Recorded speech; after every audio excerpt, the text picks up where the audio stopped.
இந்த லேக் எதுன்னு பார்த்தீங்கன்னா தஞ்சாவூர் மாவட்டம் பேராவூரணி பக்கத்தில் இருக்க மருங்கப்பள்ளம் சிவன் கோயில் ஏரி. இது ரொம்ப பழமை வாய்ந்த ஏரின்னு சொல்லலாம். இங்கே இருக்க மருந்தீஸ்வரர் கோயிலுக்கு ரொம்ப ரொம்ப சம்மந்தப்பட்ட ஏரி தான் இந்த மருந்தீஸ்வரர் ஏரி அப்படிங்கிறது. கிட்டத்தட்ட 1000 வருஷத்துக்கு மேலே ஹிஸ்ட்ரி இருக்குது இந்த ஏரிக்கு. சரபோஜி மன்னரால் புதுப்பிக்கப்பட்டது.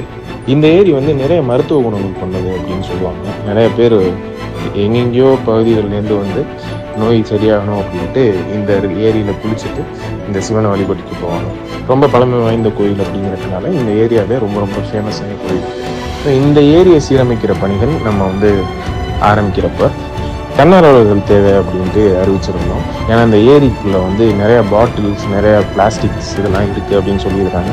ஸோ அதை க்ளீன் பண்ணிவிட்டு அதுக்கப்புறம் ரெஸ்டரேஷன் போகலாம் அப்படின்ட்டு. ஸோ நான் அந்த போஸ்ட் தன்னார்வலர்கள் தேவை அப்படின்றது நிறைய பேர் யூஸ் பண்ணுவாங்க.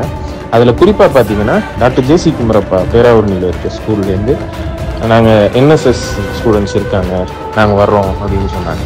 சரி வாங்க அப்படின்னு சொன்னதுக்கப்புறம் 32 பசங்களும் 2 சாரும் வந்துருந்தாங்க. ஸோ இந்த ஏரியை சரி பண்ணணும், இங்கே இருக்க பிளாஸ்டிக்ஸு பாட்டில்ஸ்லாம் எடுக்கணும் அப்படின்னு சொல்லியிருந்தோம். ஸோ பசங்க பயங்கர ஆர்வமாக கண்டிப்பாக சரி பண்ணிவிடுவோம் அப்படின்ட்டு அவ்வளோ ஃபாஸ்ட்டாக பண்ணாங்க.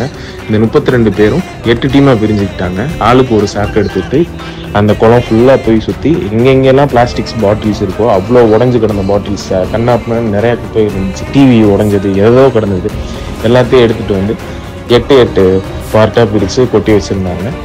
லாஸ்ட்டாக வந்து மொத்தமாக சேர்த்து பார்க்குறப்ப கிட்டத்தட்ட ஒரு ட்ரக்கு கீழான குப்பை இருந்துச்சு. ரொம்ப ஷாக்கிங்காகவும் ரொம்ப வருத்தமாக இருந்துச்சு. ஆனால் ரொம்ப பழமை வாய்ந்த எல்லாராலையும் பெருசாக கொண்டாடப்படுற இந்த கோயில் ஏரியிலேயே இவ்வளோ குப்பை இருக்குது அப்படிங்கிறது பயங்கர ஆச்சரியத்தை கொடுத்துச்சு. ரொம்ப ஷாக்கிங்காக இருந்துச்சு. இன்றைய தலைமுறை, அதுவும் கிராமத்து இளையோர்கள் ஒன்று திரண்டால் ஊர் சுத்தமாகும், எண்ணம் சுத்தமாகும், எதிர்காலம் வளமாகும் என நிரூபித்த மாணவ செல்வங்கள்.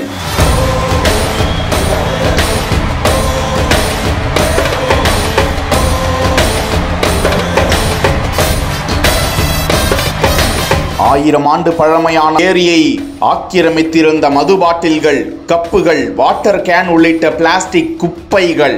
இப்படிப்பட்ட பழமை வாய்ந்த கோயில் ஏரியிலேயே இவ்வளோ குப்பை இருக்கு அப்படின்னா தமிழ்நாட்டில் இருக்க, இந்தியாவில் இருக்க மித்த ஏரியிலலாம் எவ்வளோ குப்பை இருக்குன்னு நீங்களே யோசிச்சுக்காங்க.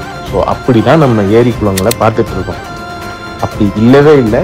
ஏரி குளங்கிறது நம்மளுக்கு வாழ்க்கையை கொடுக்கறது. அந்த ஏரி குளம் இல்லை அப்படின்னா இங்கே எதுவுமே கிடையாது. ஸோ அதை ஒழுங்காக வச்சுக்கிட்டா மட்டும்தான் நம்மளோட அடுத்த தலைமுறை நல்லா இருக்கும். கிராமத்து இளைஞர்களை, மாணாக்கர்களை ஒன்று திரட்டி கரம் கோர்த்து நின்ற நிமல் ராகவன்.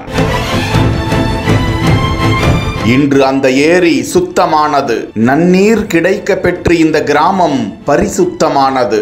ஒவ்வொரு கிராமத்திலும் இளையோர்கள் ஒற்றுமையோடு முன் வர வேண்டும். இன்று பேராவூரணி அருகே உள்ள மருங்கப்பள்ளம் அருகாமையில் சிவன் கோவில் ஏரி. முயன்றால் நாளை உங்கள் கிராமத்திலும். நிமல் ராகவன் சொல்வதை போல் ஓர் ஏரி சுத்தமானால் நீர் ஆதாரம் மீட்கப்பட்டு விவசாயம் காக்கப்படும். விவசாயம் காக்கப்பட்டால் இந்த தேசம் காக்கப்படும். இந்த தேசம் காக்கப்பட்டால் வளமிக்க இளைஞர்கள் காக்கப்படுவர். நம் தேசத்தின் இளைஞர்கள் உலகிலேயே முன் உதாரணமாக திகழ ஒன்று சேருங்கள் இளைஞர்களே என நீர் புரட்சியில் இறங்கி இருக்கும் நிமல் ராகவனுக்கும், கரம் கோர்த்து மருங்கப்பள்ளம் ஏரி அசுத்தங்களை அள்ளி குவித்து அழித்த மாணாக்கர்களுக்கும் இளையோர்களுக்கும் பாராட்டுக்களும் நன்றிகளும்.